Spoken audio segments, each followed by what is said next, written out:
Welcome to the world of imagination, where every page holds a new adventure and every word whispers a tale waiting to be told. Children's books have a unique ability to ignite a spark within young hearts, sparking curiosity, igniting creativity, and fostering a love for learning that lasts a lifetime. Welcome back to another episode of Word Unveiled, author conversations with White Falcon. I am Nancy from Team White Falcon Publishing, and today we have a special guest joining us from US, Dolly Unnikrishnan, an engineer by training, a teacher by fondness, a writer and a blogger by avidity, an artist by passion, and a mother of an amazing boy by choice. Hi, ma'am. Thanks for joining us today. Hi, Nancy. Thank you. So, we have published two children's books with you, Lucy and the Small Fat Hen, Lucy's first playdate. Let's dive right in. Could you share with us what inspired you to become a children's book author?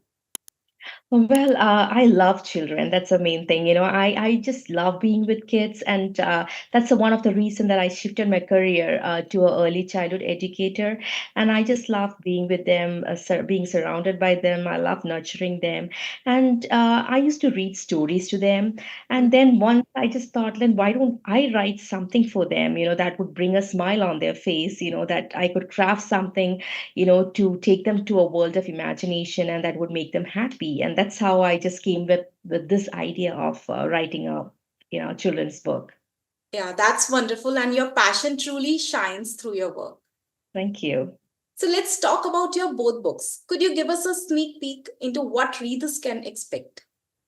Sure. Actually, Lucy and the Small Fat Hen, the Lucy series, it's like a passion project for me. It's a never-ending series. It's like a timeless journey. And through this little girl and her companion hen, we are trying to send the message of friendship, of sharing, of affection, of love. And, all these messages that is very much necessary for smaller kids or smaller children to understand. That's what mainly we are aiming at, we can expect. Yeah. So yeah, it is surely looking very excited. Like I have seen the illustrations as well. So I'm sure our listeners can't wait to get their hands on it. So ma'am, Thank you. your books often feature vibrant illustrations that truly bring your stories to life. Could you tell us about your collaboration with illustrators and the importance of visuals in children's book? Well, I believe that illustration plays a crucial role in children's book because it's very much important because it helps it helps the kids to understand more about the story, the settings, the characters, and it takes them to the world of imagination. It carries them to that different world, and they would understand the story better, and they would maybe feel a part of that story too, and they would that story would make them memorable and more understanding and I mean more understandable and I feel that illustration it's very much necessary in a children's book because that is a major part of a children's book. And coming to the illustrator for both my books, I did work with Nirupama, and she's amazing. I discussed my ideas, exactly what I want and exactly what was there in my heart to her, exactly how I wanted Lucy to be, or the hen to be, or each and every part of the story to be, and she was able to understand me well, and she's the one who gave the life to my stories, and I'm thankful for her, to her for that. Yes, so definitely. But it is also like the way you were, explaining your vision, how all characters should look like. So the communication, the transferring of the communication and messaging is very important. Yes, of So course it is. yes, so it's clear that your collaborations results in visually stunning and emotionally resonant works. So, ma'am, let's talk about diversity and representation in children's literature, which is increasingly important topic. How do you approach inclusivity in your storytelling, and why do you believe it's essential for children to see themselves reflected in books they read? It's very much essential, to see the children reflect in the books they read because they feel that they are a part of it. They feel that they are valued, and they are, they have this kind of, they feel empowered, and they Right. feel happy being a part of it. And when it comes to the characters in this books, all the various books, it's necessary that we take the characters from different backgrounds and different cultures so that the children, they are able to accept this diversity, the different cultures, and the different type of people at a very young age, which is very much necessary, I believe. And as I said, this makes them feel a part of the stories, and they also feel like they are accepted by the society, and they are seen by the society. That's what I feel about Yes, this. absolutely, ma'am. Because by prioritizing diversity and representations in children's literature, we can shape a more inclusive and equitable world for future generation. So, Yes. research also suggests that children who grow up in homes and a good literary environment tends to perform better academically. Can you elaborate on how surrounding children with books and reading material at home can impact their educational outcomes? Sure, because what I believe is that when the children are surrounded by books and reading materials, that would help them to have a, love for books, the Yes. growth. It would, increase their growth for the love for the books, and they would start loving reading, and which is very much necessary to improve their vocabulary and, their language skills. And when it comes to reading books, as they read more, and it would increase the knowledge within them, and it would develop a curiosity within them, and they would ask more questions, and they would like to know more about things, and that would increase their knowledge as well as curiosity, and that would also increase their learning skills, which is important when it comes to learning, and when it comes to academics too. Right. So, for parents who may not have access to wide range of books or who face literary barriers themselves, what alternative ways can they support their children's in literacy development? Well, if the parents, they can opt for other options like going to libraries, like community services, like they can go to libraries, or they can even opt for some of the online ebooks, which is Yes. free ebooks, or maybe other educational materials, training materials that is given for free, and they can also implement in their daily lives, like something called as like maybe storytelling to the kids, and or singing songs to the kids, or even playing a word game, that helps actually to increase their vocabulary, and their ability to understand more words, and their learning skills as well.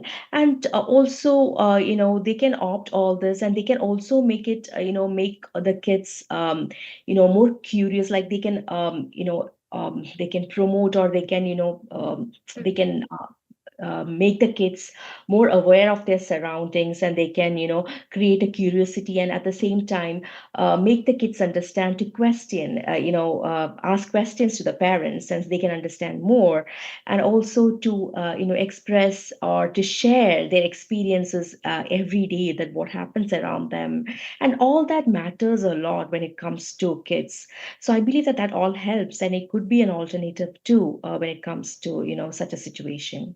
Absolutely, ma'am, and I'm agreeing with you. But I think in today's scenario, if we see that parents are too much busy in their day-to-day life and in their work profiles and all that, so it's important for all the parents to give some time, like there should be a time slot to be given to their children in which they can invest their good Yes. time with Yes, them. very much necessary, Nancy, because I've always felt that, everyone is busy in this, Right. nowadays. And earlier it was different, it Hmm. was more like growing up with grandparents and all that. But now things have changed. It's more Change. like, yeah, it's more like a isolated family, whether it's just the mom, dad, and the child, or maybe a sibling. So in that case, nowadays, parents, they don't get much time to spend with their children. And but I would always say that how busy you are, you need to give some time to the children, and that makes a lot of difference. It's not Difference. about reading, or it's not about just vocabulary, or it's not about just growing that love for reading, or to get into all this, but rather it's more important for shaping their life, which is so much important. And the kids just grow very fast. So what is to be given at the younger age must be given. That's what I believe. Yes, like for the overall development, it is must to create a bond Yes. with the children. Yes. So it's time for our rapid fire round. You have to answer in a word or a sentence. Sure. So let's start. Favorite animal character to include in a children's book? Definitely, it's a hen. That's the reason that I haven't Yes. mentioned that. I love hen, hen being a part of that. It's a different one. And if you ask me for a different character after hen, I might include a rabbit, I believe. I love bunnies. So, Okay. Okay. So rhyme or prose for storytelling? but both would work, but I would go with the pros, in fact. Okay. Ideal audience age group for your books? 4 to 7 years old. Okay. Best part about creating characters for children's books? Creating cute and really understandable personalities that resonates with the children's thoughts or with the kids of that age. Yes, I can able to relate it with Lucy's when we will be working on that Lucy character.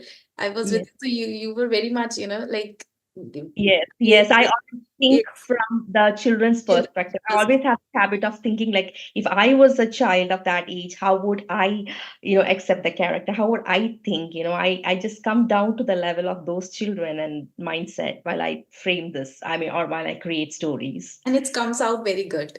Oh, thank you. Favorite children's book author growing up? Well, as far as I remember, I used to love Little Red Riding Hood. Used to like the Goldilocks and the Three Bears and Thumbelina. These are the books, that I used to love reading when I was a child, a small kid. These are the earliest books that I have read as far as I remember, and even now I love those books. So that is all for our rapid fire. Now, as we are near to the end of our interview, could you share with us an upcoming projects you're excited about? Well, of course, as I mentioned, the Lucy series, it's a never-ending series and it's my passion project. So every year I have decided to release or to publish a Lucy book. So I mean, the coming year too, there would be another Lucy's book, and hopefully, I think Nirvama would work with me. I wanted her to be my illustrator, and the name of the book would be Lucy's Hen Goes Missing. Okay. It's a big question mark, how and when and how it's happening, but definitely that's what my next project is going to be. This is like going to be very excited and we will be on board. So any feedback for White Falcon Publishing? How was your process for the publishing? Oh, well, it was really good. And the best part was that, as I said, illustrator, she was like too good. Like we had a good wavelength, like we could communicate with each other. And what exactly I knew that she could, bring the life to my stories. And I'm very thankful to her. And of course, with White Falcon Publishing, well, though this is my second children's book, I've already published a novel for the teenagers. That was my first, collaboration with the White Falcon Publishing. And then came the Lucy series, Hmm. and the fourth book is on the way, and that is it's a poetry book for grown-ups Yeah. actually. So since you can imagine, if I have a signed contract with the White Pattern Publishing for many books, so that means that I'm much more comfortable working with you guys, and I feel the communication which I seriously like about, like I request or I just put in a message, I get a reply, and White Falcon Publishing makes sure that that they communicate properly with me and they are transparent, which I like the most. So yeah, I'm happy working with you guys actually. So much for your nice words, ma'am. So before wrap up, so anything else you would like to share with our audience or budding authors? They should keep Well, in mind while writing. yes, of course. What I would say is that, just keep writing consistently without, don't stop yourself, just keep on writing. And always remember that a draft that you create will have a lot of opportunities for improvement. You can make Right. changes with that. And also be open to feedbacks, which is very important. Be open to feedback. And of course, remember that, everyone is unique, so everyone would have a different opinion and everyone is unique, and you are the creator of your creation, and your creation itself is unique. So just keep going, pushing yourself, and just believe in yourself. yourself and don't ever hesitate or just don't move back. Just go ahead with it and, just believe in yourself and your dreams would come true. That's what I believe. Thank you so much, ma'am, for joining us today and sharing your insights into the wonderful world of children's literature. It's been an absolute pleasure having you here. To the viewers, you can check Dolly Unnikrishnan detailed work and details as mentioned in bio. Thank you so much, ma'am. Thank you so much, Nancy. Thank you for giving me this opportunity, and I'm honored, and it was a pleasure for me. Thank you so much. Thank you, ma'am. Have a great day. You too. Bye bye. Bye bye.